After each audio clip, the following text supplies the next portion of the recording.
Hello, আজকে আমরা শিখব অ্যাডোবি ফটোশপ সিসিতে স্ট্যাম্প টুল দিয়ে কিভাবে কাজ করে।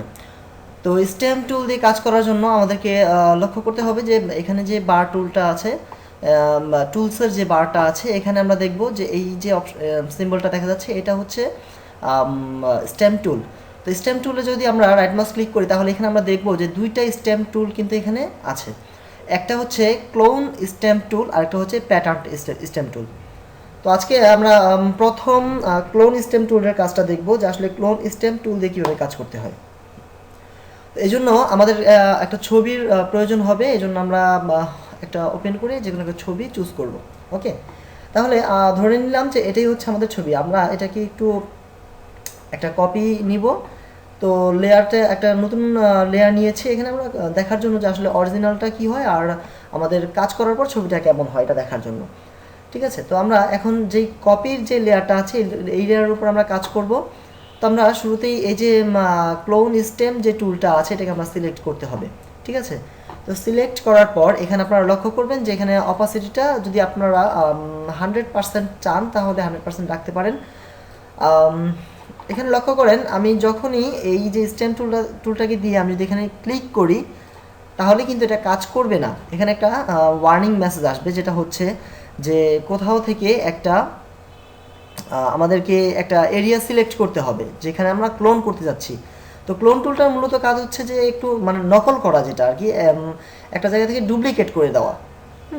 তো এই জন্য যেটা করতে হবে যে আমরা চাচ্ছি যে এই যে কুকুরের ছবিটা আছে সেম এই কুকুরের ছবিটাই এখানে আমরা নকল করে বসাতে চাচ্ছি। সেক্ষেত্রে কিন্তু আমরা এখানে যে কাজটা করব, আমরা ব্রাশটাকে প্রয়োজনে একটু ছোট করে নিই। ছোট করে নিলাম, নেওয়ার পর আমরা এই ব্রাশটাকে সিলেক্ট করলাম। এবার আমরা এখান থেকে স্টার্ট করতে চাচ্ছি। তো যেমন এই কুকুরের যে নাকটা আছে এখানে আমরা স্টার্ট করতে গেলে এখানে আমাদেরকে প্রথম কিবোর্ড থেকে অলটা প্রেস করে ধরে রাখতে হবে। প্রেস করে ধরে রেখে এবার আমরা জাস্ট এখানে দেখেন আমাদের যে টুলসের যে চেহারাটা ছিল এটা কিন্তু একটু চেঞ্জ হয়েছে, অর্থাৎ ও এখান থেকে কালারটাকে যেই এরিয়াটা এই এরিয়াটাকে থেকে ও সিলেক্ট করছে। তো এখানে আমরা জাস্ট একটা এই অলটা প্রেস করা অবস্থায় এখানে একটা ক্লিক করব। ওকে, তো আমরা ক্লিক করা মানে হচ্ছে অনেকটা বলা চলে যে এখানে ও একটা স্ক্রিনশট নিয়ে নিয়েছে বা একটা ছবি তুলে রেখেছে। দেন এবার আমরা ধরেন এখানে ছিলাম, এখান থেকে আমরা সোজা এখানে চলে এলাম। ঠিক আছে, তো এখন কিন্তু এই যে ছবিটা কিন্তু দেখা যাচ্ছে যে আমরা এখান থেকে স্টার্ট যদি করতে চাই তাহলে আমাদের এই টুলসের সাথে সাথেই কিন্তু আমরা জিনিসটা দেখতে পাচ্ছি যে এটা কোথায় গিয়ে এটা প্লেসটা হবে। তো আমরা যদি এখানে প্লেস করি, দেখেন এখানে প্লেস করলাম। এবার আমরা এটাকে ড্র্যাগ করি আমরা কিন্তু দেখতে পাচ্ছি যেটা কোথা থেকে আসছে।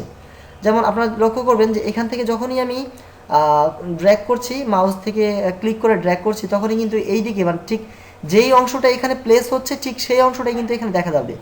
যেমন আমি যদি এখন এই যে কানের যে অংশটা এখানে যদি এই কানটাকে যদি আমি ক্লিক করি তাহলে আপনারা দেখবেন যে এই যে এই অংশটা অরিজিনাল যে ইয়াটা আছে ছবিটা এখান থেকে কিন্তু এটা দেখা যাবে যে এখান থেকেই কিন্তু এটা পিক করছে। দেন আমরা দেখি যে এখানে আমরা যদি এখন এটাকে ড্র্যাগ করি, সিলেক্ট করে ড্র্যাগ করতেছি, দেখেন এখানে কিন্তু দেখা যাচ্ছে যে কোত্থেকে এটা নিচ্ছে। ওকে, তাহলে আমরা এভাবে এটাকে নিলাম, এখান থেকে এই কানটাকেও নিলাম, দেখেন ওখানেও দেখা যাচ্ছে কিন্তু যে কোত্থেকে নেওয়া হচ্ছে। আমরা জাস্ট এখান থেকে এটাকে আবার নিলাম এইদিকে। ওকে, ঠিক আছে, আমরা কিন্তু মোটামুটিভাবে এই হচ্ছে আমাদের এই ক্লোন করা কিন্তু অলরেডি শেষ বলা চলে। হ্যাঁ, এটা টোটালটা কপি করা অলরেডি হয়ে গেছে। ঠিক আছে, তো এই টোটাল যে কুকুরের ছবিটা আমাদের স্ক্রিনের ডান দিকে ছিল, আমরা কিন্তু অলরেডি এখন এটাকে বাম দিকেও সেমভাবে এখানে নিয়ে এসেছি। এই জায়গাটা একটু আসবে। ওকে, ঠিক আছে, তো এটাই হচ্ছে কিন্তু আমাদের এটাকে একেবারে খুব ন্যাচারাল লুক দেখা যাচ্ছে যে আসলে এইখানে যে জিনিসটা ছিল টোটালটাকে কিন্তু আবার এখানে আমরা ক্লোন করতে পেরেছি। যেটা অরিজিনাল ছবিটা ছিল এরকম, এখন কাজ করার পরে অর্থাৎ ক্লোন করার পরে ছবিটা হয়েছে এরকম। তো এটা যদি আমরা কোনো কারণবশত যদি আমরা অপাসিটি এখানে কম রাখতাম তাহলে কিন্তু অবশ্যই এই ছবিটা কিন্তু এত স্পষ্ট আসতো না, তাহলে কিন্তু এটা খুব অল্প করে আসতো। অর্থাৎ হালকাভাবে, যেমনটা আমরা দেখতে পারি। আমরা যদি ব্রাশটাকে একটু ছোট করি এবং এখান থেকে জাস্ট এইখান থেকে আমরা যদি এটাকে একটা কপি টান দিই, যেমন এখানে আমরা অল্টা প্রেস করে একটা ক্লিক করে নিলাম। এবার আমরা বোঝানোর জন্য আমরা অপাসিটিটা একটু কমিয়ে নিই। দেন এবার যদি আমরা ক্লিক করি, দেখেন এটা কিন্তু স্পষ্টভাবে আসছে না। হ্যাঁ, যদি আমরা এটাকে 100 রাখি এবং এবার যদি আমরা ক্লিক করি, তাহলে দেখেন এটা কিন্তু পুরোপুরি ক্লিয়ার।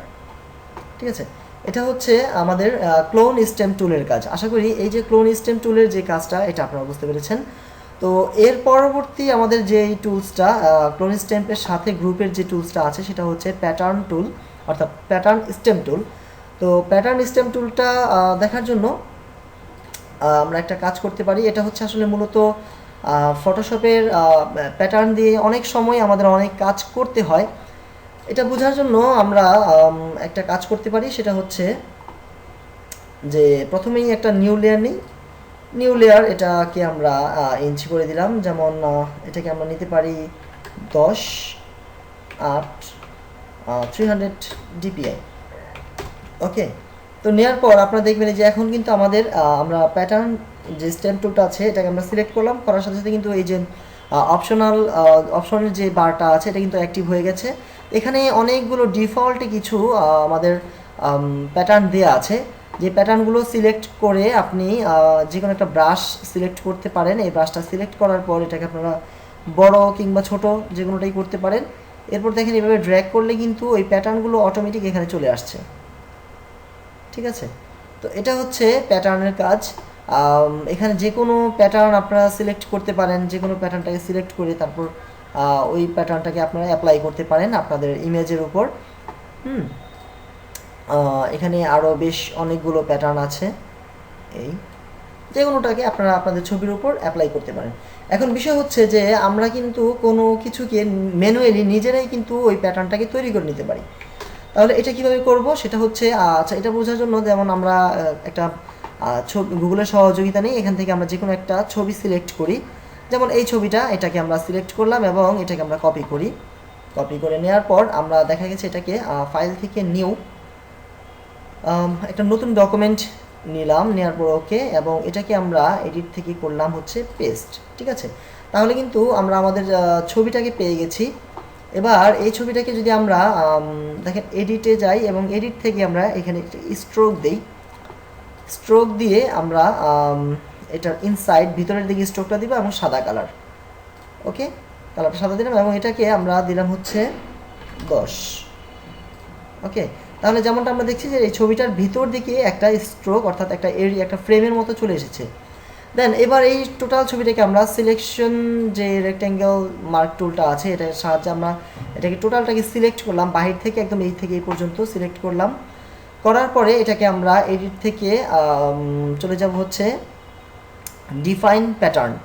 এই ডিফাইন প্যাটার্নেই যাব এবং এটা দেখেন এখানে কিন্তু একটা প্যাটার্নের নাম চাচ্ছে, অর্থাৎ এই যে ছবিটা আমরা সিলেক্ট করেছি এটাকেই একটা প্যাটার্ন হিসাবে আমরা ক্রিয়েট করতে যাচ্ছি। তো এটার নাম দিলাম আমরা প্যাটার্ন টেস্ট। ওকে দিলাম, দেওয়ার পর আমরা এটাকে ওকে করলাম। তো ওকে করার পর আমরা চাইলে এটাকে অফ করে দিতে পারি, এটাকে আমরা অফ করে দিলাম, নো। এবার আমরা এখানে আসি, এখন দেখেন এখন যদি আমরা এই প্যাটার্ন স্টেম টুলটাকে সিলেক্ট করি, সিলেক্ট করার পর এখান থেকে আমরা একটা হার্ড ব্রাশ নিই। ঠিক আছে, সফট ব্রাশ নিলে একটু এডসগুলো এটার কর্নারগুলো একটু হালকাভাবে আসে, তাই আমরা এটাকে একটা হার্ড ব্রাশ নিলাম। নেওয়ার পর এটাকে আমরা অপাসিটি 100 রাখলাম এবং এই যে এই অপশনটা থেকে আমরা দেখেন এখানে কিন্তু এতক্ষণ এটা ছিল না, এই প্যাটার্নটা কিন্তু ছিল না। এখন আমরা এই প্যাটার্নটাকে সিলেক্ট করলাম। ওকে, সিলেক্ট করার পর এখন যদি আমরা এটাকে ড্র্যাগ করি, তাহলে দেখেন এই কিন্তু আমরা এই ছবিটাকেই ম্যানুয়ালি আমরা তৈরি করে আমরা কিন্তু এটাকে প্যাটার্ন হিসেবে ইউজ করতে পারছি। দেন এবার আপনি চাইলে এটাকে আপনি যতটুকু আপনার প্রয়োজন আপনি ক্রপ টুলটাকে দিয়ে এটাকে কেটে নিতে পারেন, এতটুকু আপনার যদি দরকার হয়। ওকে, তাহলে এটা আমরা কেটে নিলাম। তো সুন্দরভাবে আমরা একটা ছবি থেকে অনেকগুলো ছবি একসাথে প্লেস করতে পারলাম এই প্যাটার্ন টুলের সহযোগিতা নিয়ে। তো আশা করি আমাদের যে স্টেম টুল মানে ক্লোন স্টেম টুল এবং প্যাটার্ন স্টেম টুলের যে কাজটা এটা আপনারা বুঝতে পেরেছেন। Thank you.